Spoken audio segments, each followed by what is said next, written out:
Hallo und herzlich willkommen zu unserem Podcast rund um das Thema Gesundheit. Schön, dass du heute dabei bist.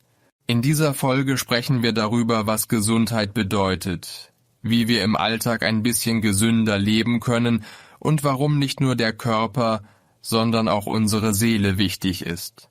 Mach es dir bequem, setz dich hin oder geh spazieren und hör einfach zu. Wenn Menschen Gesundheit sagen, denken viele zuerst an den Körper. Kein Fieber, keine Schmerzen, keinen Husten. Aber Gesundheit ist mehr. Gesundheit bedeutet, der Körper fühlt sich gut an, der Kopf ist klar und die Seele ist einigermaßen ruhig. Man kann sagen, gesund sein heißt, es geht mir insgesamt gut. Es ist normal, dass wir manchmal krank sind.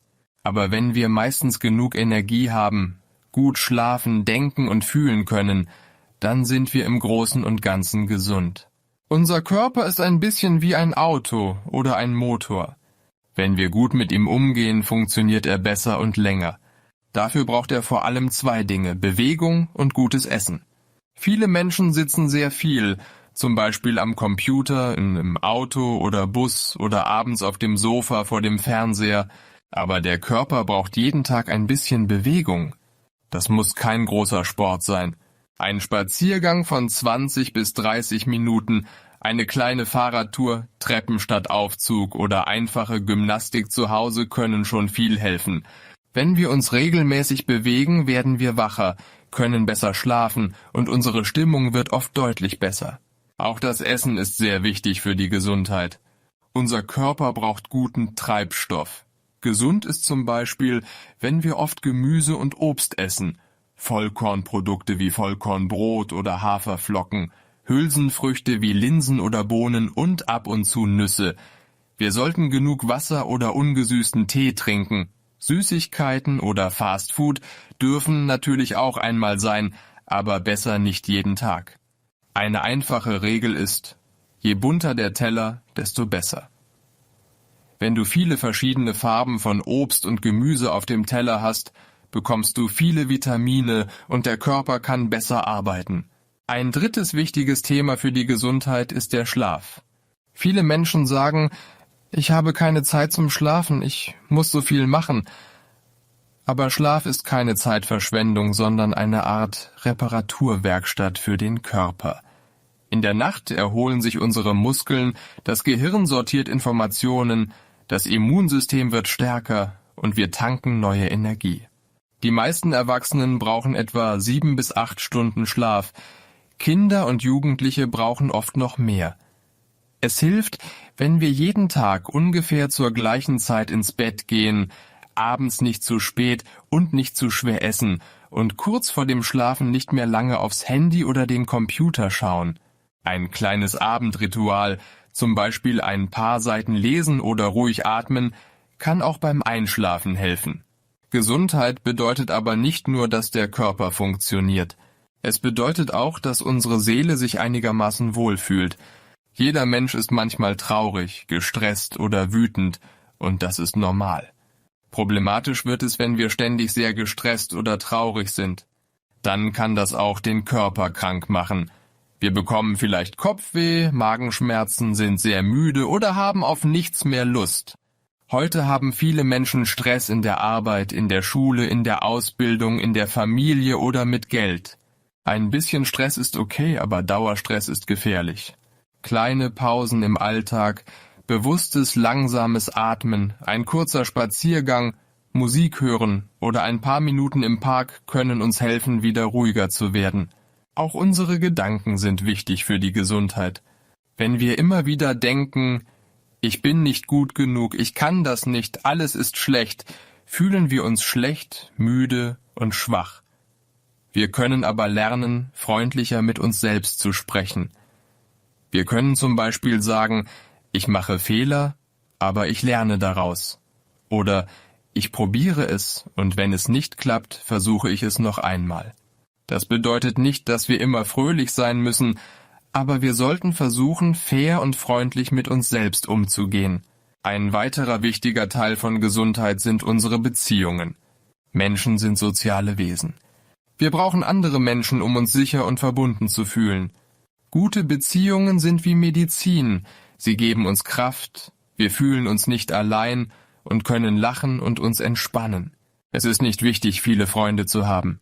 Wichtiger ist, 1 oder 2 Menschen zu haben, denen wir vertrauen, mit denen wir ehrlich sprechen können, wenn es uns schlecht geht. Das können Familienmitglieder sein, Freunde, Partnerinnen oder Partner, nette Kolleginnen oder Kollegen oder auch eine Beratungsstelle. Unsere Umgebung spielt ebenfalls eine Rolle für unsere Gesundheit. Wenn es zu Hause oder am Arbeitsplatz sehr laut oder unordentlich ist, kann uns das stressen. Frische Luft, Tageslicht und ein bisschen Ordnung helfen, dass wir uns wohler fühlen. Es kann schon viel bringen, regelmäßig zu lüften, jeden Tag ein paar Minuten nach draußen zu gehen und einen kleinen Bereich sauber und aufgeräumt zu halten, zum Beispiel den Schreibtisch. Zimmerpflanzen können die Luft verbessern und machen den Raum freundlicher.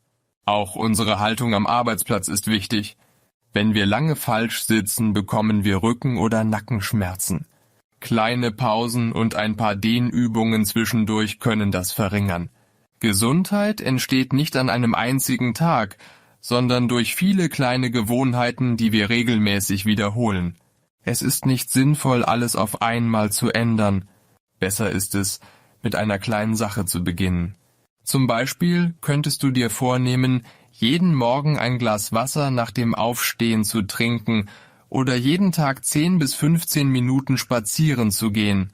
Vielleicht schreibst du jeden Abend 3 Dinge auf, für die du dankbar bist, oder du gehst eine Viertelstunde früher ins Bett.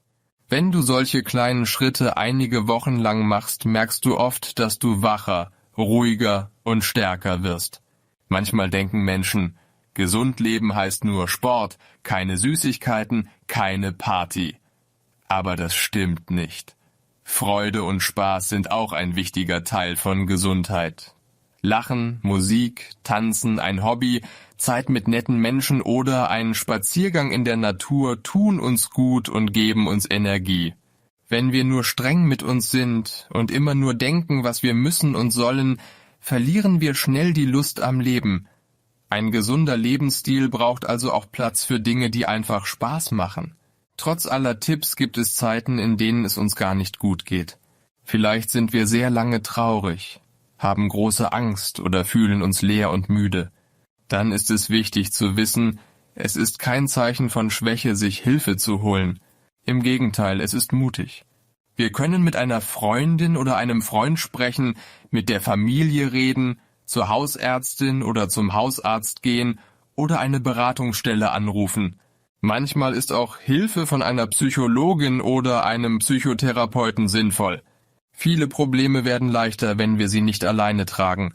Zum Schluss können wir noch einmal kurz zusammenfassen. Gesundheit ist mehr als nicht krank zu sein. Körper, Gedanken, Gefühle, Beziehungen und unsere Umgebung gehören zusammen. Bewegung, gutes Essen und genügend Schlaf bilden eine starke Basis. Unser Umgang mit Stress und unsere inneren Gedanken sind genauso wichtig. Gute Beziehungen machen uns stärker.